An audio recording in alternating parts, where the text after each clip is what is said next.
All right, so definitely a really good top set. One thing is, I do need to remember to stop lifting my butt off the bench. But other than that, it was definitely a very good, I guess, kind of start to the block.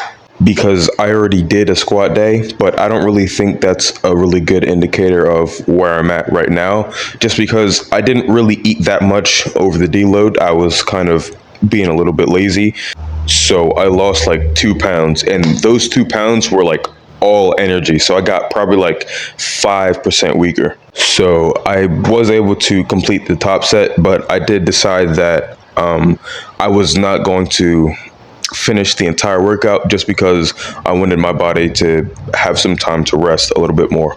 So these past few days, I have gotten back on track. I've been eating everything that I'm supposed to eat for the day. And on Monday, I did get something a little bit extra just to give me kind of a boost. So now I'm pretty much where I was at before. This morning when I stepped on the scale, I was 239, and I'm also feeling like I got most of my energy back. But on to bench, it was super easy. It was actually way easier than when I went for the PR. And I didn't want to say anything about this until I was completely sure.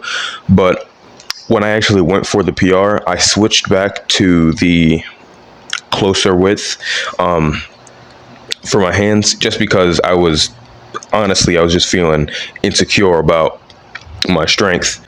So the wider grip definitely is stronger, and I am, for the foreseeable future, that is going to be what I use all the time, and there's not going to be any going back and forth.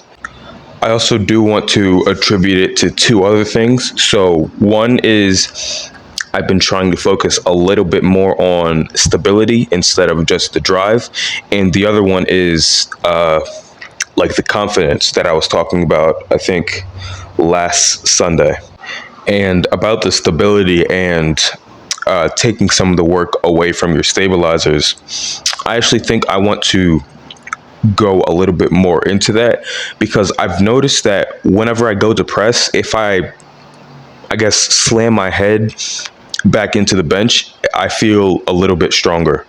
And I've realized that it's not because I'm pushing myself back, it's that I'm creating a stronger platform so that my stabilizers don't have to do any of the work. So I think for next week, or I guess for Saturday, I'm going to try and have myself like that the entire lift, and then we'll see. I guess we'll see how that works out. And something else that I've noticed is I think that I'm actually starting to get a little bit more mind muscle connection, because I could feel that when I was doing the incline, there was like a line across my chest that it was just kind of tingling. Like I could feel my fibers were pushing when I was pushing the weight. And I could also feel it in my chest flies. And I think the reason for that, why I'm starting to feel it in chest quicker than the other muscles, is because with chest flies, I'm very strict, I guess. I take a pretty long pause at the bottom, and then I make sure to, I guess, think, and I keep my brain on throughout the entire movement.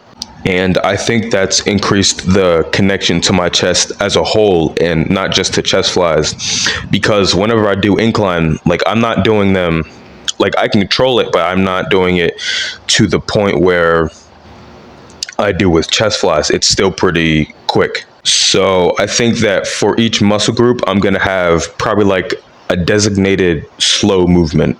And I haven't fully decided yet, but I think it's going to be for squats, or for legs, it's going to be front squats. Then for chest, it's going to be, I'm going to keep it at chest flies.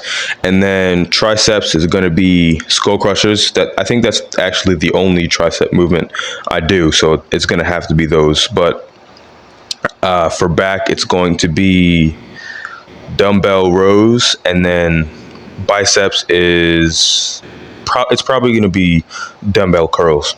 Something else that I want to focus a little bit more on is my programming. Not for myself, mainly just for other people, for when I actually become a coach. And so far, I've made So for people, I've made 3 different programs, and for just randomly, I've made 2 non-specific programs. Well, 1.5. I haven't finished the other one, mostly just because I'm lazy.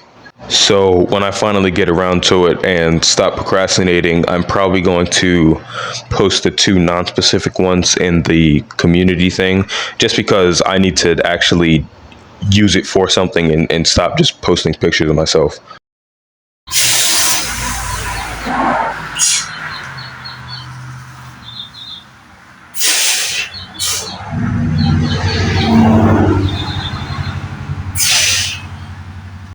All right, so I ran out of stuff to talk about, and usually I just start pulling stuff out of my ass.